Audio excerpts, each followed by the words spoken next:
میں آپ حضرات سے یہ گزارش کرنا چاہتا ہوں کہ الحمدللہ مجھے دنیا کے مختلف حصوں میں جانے کا موقع ملا ہے۔ دنیا کے 6 بر اعظم میں سے کوئی بر اعظم ایسا نہیں ہے جہاں میں حاضر نہ ہوا ہوں، اور خاص طور سے ان ممالک میں جہاں مسلمان اقلیت میں ہیں، وہاں کے حالات کو دیکھنے کا بھی اتفاق ہوا ہے، وہاں کے مسلمان بھائیوں اور بہنوں سے خطاب کا بھی موقع ملا ہے، ان کے مسائل سے بھی فی الجملہ الحمدللہ واقفیت حاصل ہوئی ہے۔ لیکن اس تمام تجربے اور مشاہدے کے نتیجے میں جو بات میں سمجھتا ہوں وہ یہ ہے کہ جن ممالک میں مسلمان اقلیت میں ہیں، وہاں ان کا سب سے بڑا مسئلہ، جسے موت و حیات کا مسئلہ کہنا چاہیے، وہ اپنے نئی نسل اور بچوں کی تعلیم و تربیت کا مسئلہ ہے۔ اس سے بڑا کوئی اور مسئلہ نہیں۔ اور یہ مسئلہ الحمدللہ مختلف جگہوں پر مدارس کے قیام کے ذریعے، مکاتب کے قیام کے ذریعے اور اسلامی اسکولوں کے قیام کے ذریعے ان کو حل کرنے کی کوشش کی جا رہی ہے۔ لیکن اب بھی جو ضرورت ہے، اس ضرورت کے حساب سے اگر دیکھا جائے تو شاید ابھی 1% بھی کام نہیں ہوا۔ اور یہ ایک ایسا مسئلہ ہے جس کو میں موت و حیات کا مسئلہ سمجھتا ہوں، اور آپ نے تو اس کا زیادہ بہتر طریقے سے مشاہدہ کیا ہوگا، لیکن میں آپ کو خود اپنا تجربہ بتاتا ہوں کہ سن 1978 میں، یعنی آج سے تقریباً 38 سال پہلے مجھے سب سے پہلے امریکہ جانے کا اتفاق ہوا۔ اس وقت سن 1978 میں سب سے پہلے میں امریکہ گیا تھا، اور ایک مسلمان تنظیم کی دعوت پر گیا تھا۔ مسلمان تنظیم کا اس وقت بہت سی مسلمان تنظیموں کا ایک وفاق تھا جس نے ہمیں دعوت دی تھی۔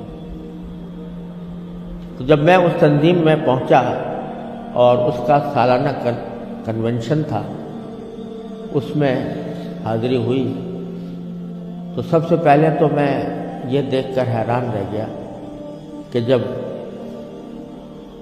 شام کو دعوت کا اہتمام کیا گیا تو اس میں کہیں دور دور حاضرین کے اندر اسلام اور دین کا کوئی شائبہ نظر نہیں آتا۔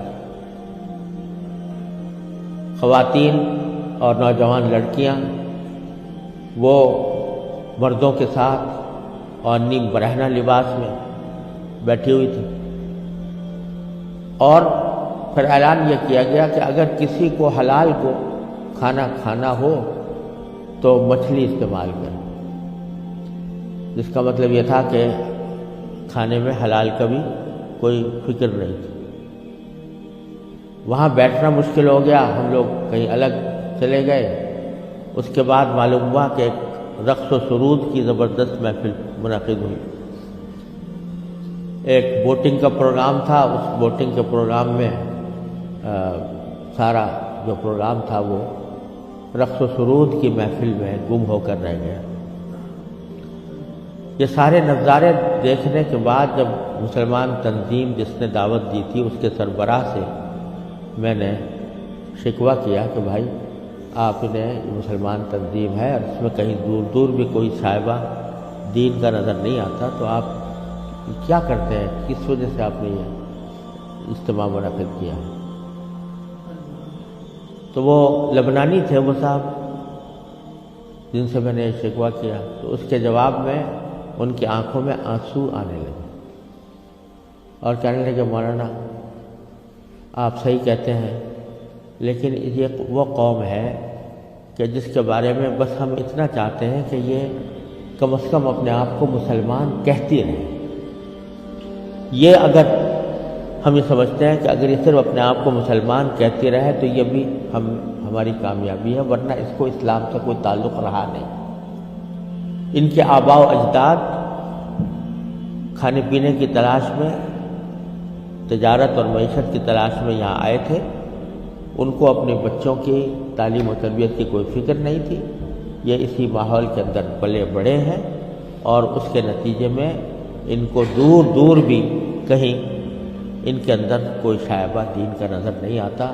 ہمارا کام صرف یہ ہے کہ ان کو اس بات پر جمع کر لیں کہ بھئی تم مسلمان ہو، اپنے آپ کو مسلمان کہتے رہو، ورنہ اسلام کی کوئی چیز ان کے اندر باقی نہیں رہے۔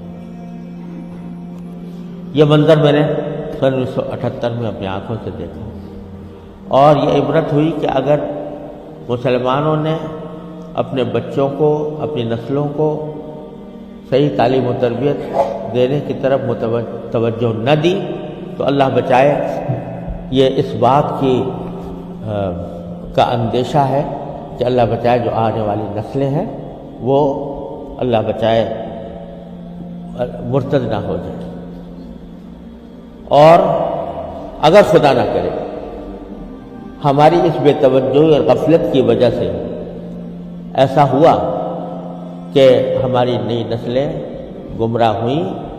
غلط راستے پر گئیں، تو اس کا وبال ہمارے اوپر، کیونکہ قرآن کریم کا ارشاد یہ ہے کہ یا ایھا الذین آمنوا قوا انفسکم واہلیکم نارا۔ جہنم سے بچانا صرف انسان کے لیے اپنا فرض نہیں ہے کہ وہ خود اپنے آپ کو بچائے، بلکہ اپنے گھر والوں کو بچانا بھی اس کی اپنی ذمہ داری۔ اور یہ بڑی شرم کی بات ہوگی کہ ہمارے آباء و اجداد نے ہمیں اللہ تعالیٰ کے فضل و کرم سے ایمان اور اسلام کی دولت ورثے میں عطا فرمائی، اور ہم اپنی اولاد کو اللہ بچائے غلط راستے کے اوپر ڈالنے کے ذمہ دار بنے۔ اس سے زیادہ شرم کی، اس سے زیادہ نقصان کی کوئی اور بات نہیں ہو سکتی۔ لہذا یہ مسئلہ جس اہمیت کے ساتھ توجہ کا محتاج ہے، اللہ تعالیٰ کا بڑا فضل و کرم ہے، اب حالات میں تبدیلی آ رہی ہے، خاص طور سے انگلینڈ میں اور امریکہ میں بھی اب بہت مسلمانوں کو اس طرف توجہ ہوئی ہے، ادارے قائم ہو رہے ہیں، لیکن جس پیمانے پر ضرورت ہے اس پیمانے کی ابھی تک کمی ہے، اور اس کا واحد علاج یہی ہے کہ جس کے دل میں بھی یہ درد ہے